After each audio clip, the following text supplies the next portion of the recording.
Where you came from was never meant to be where you stay. It was a starting point, not a sentence, not a life term, not a prophecy written in stone before you're old enough to disagree. The zip code. The broken home, the empty fridge, the parent who left or the one who stayed but was never really there. The school that underfunded your future, the neighborhood that normalized struggle, the voices that said people like us don't get to have that. Those were conditions, not conclusions.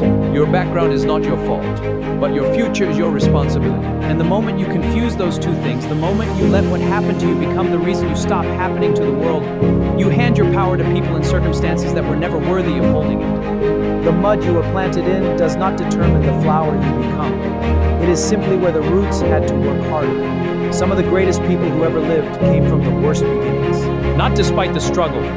Because of what the struggle demanded of them. It demanded creativity where others had comfort, resilience where others had safety nets, hunger where others had everything handled. That hunger, if you refuse to let it become bitterness, is the most powerful fuel on earth. The people who had every advantage are not your competition. They are your proof. Proof that a rival is possible. And you will get there having built something they never had to build.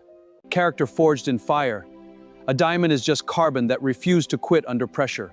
So are you. Stop letting your background speak louder than your potential. Every time you say I can't because of where I came from, you are choosing the past over the future. You are letting dead circumstances make living decisions.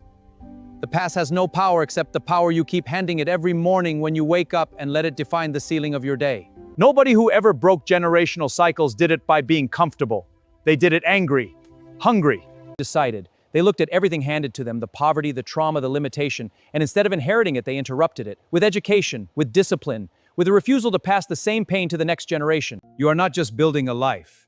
You are breaking a pattern that has been running in your bloodline for generations. The world will use your background against you. It will underestimate you, overlook you, underpay you. Mistake your quietness for lack of intelligence and your hunger for desperation. Let them. Underestimated is the most dangerous position on the board. Move in silence, build in silence. And let the results be so undeniable that the narrative rewrites itself. Your struggle is not your shame. It is your origin story. Every hero worth following came from something hard. The hardship was not the tragedy, it was the training. And you have been in training your entire life without knowing it. Your back was never meant to hit the ground.